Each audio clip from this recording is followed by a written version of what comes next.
ராஜரீக பிரமாணம் யாக்கோபு 2 8 மற்றும் 9 உன்னிடத்தில் நீ அன்பு கூறுகிறது போல பிறனிடத்திலும் அன்பு கூறுவாயாக என்று வேதவாக்கியம் சொல்லுகிற ராஜரீக பிரமாணத்தை நீங்கள் நிறைவேற்றினால் நன்மை செய்வீர்கள்.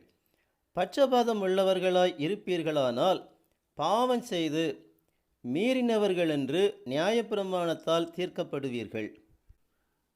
உன்னிடத்தில் நீ அன்பு கூறுகிறது போல பிறனிடத்திலும் அன்பு கூறுவது என்பது ராஜரீக பிரமாணம் என்று இந்த வசனம் சொல்லுகிறது. நாம் நம்மிடத்தில் எப்படி அன்பு கூறுகிறோம் என்பதை சிந்தித்து பார்க்க வேண்டும். நாம் நம்முடைய ஒவ்வொரு அவயவத்திற்கும் எவ்வளவு முக்கியத்துவம் கொடுக்கிறோம், அந்த அளவிற்கு நாம் நம்மை நேசிக்கிறோம். அதுபோல பிறனிடத்திலும் அன்பு கூற வேண்டும் என்று இந்த வசனம் சொல்கிறது.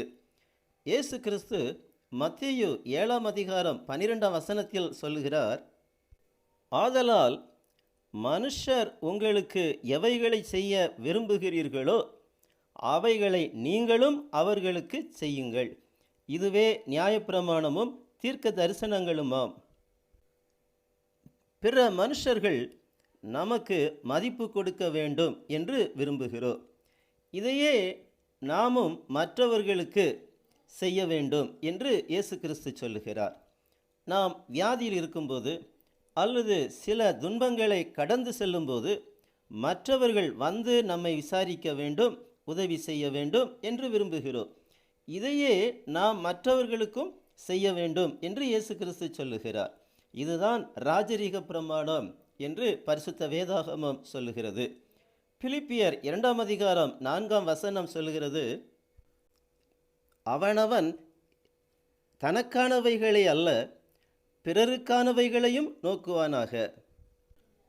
நாம் நமக்கானவைகளை செய்யக்கூடாது, தேடக்கூடாது என்று இந்த வசனம் சொல்லவில்லை. நமக்கானவைகளை நாம் தேடுவது போல பிறருக்கானவைகளையும் நோக்க வேண்டும் என்று இந்த வசனம் சொல்லுகிறது. நம்மை சுற்றிலும் ஏழ்மையானவர்கள் ஏராளமானோர் உண்டு, வியாதியஸ்தர்கள் உண்டு. அவர்களை நேரில் சென்று சந்திக்க முடியாத சூழ்நிலைகளும் நமக்கு ஒரு வேளை இருக்கலாம். முதலாவது நாம் அவர்களுக்காக ஜெபிக்க வேண்டும். கர்த்தருடைய ஆலோசனையின்படியும் கர்த்தருடைய வழிநடத்துதலின்படியும் அவர்களை விசாரிப்பதும் உதவி செய்வதும் இருக்க வேண்டும். அப்பொழுது கர்த்தராகிய இயேசு கிறிஸ்துவின் நாமம் மகிமைப்படும். இந்த விசேஷமான ராஜரீக பிரமாணத்தை நம்முடைய ஆவிக்குரிய ஜீவியத்தில் நிறைவேற்றுகிறவர்களாய் இருக்க வேண்டும். அப்படி நிறைவேற்றினால் மாத்திரமே நன்மை செய்கிறவர்களாய் இருப்போம் என்று நாம் தியானித்து கொண்டிருக்கிற வசனம் யாக்கோபு 2:9 சொல்லுகிறது. கர்த்தராகிய இயேசு கிறிஸ்துவின் நாமம் மகிமைப்படுவதாக. ஆமேன்.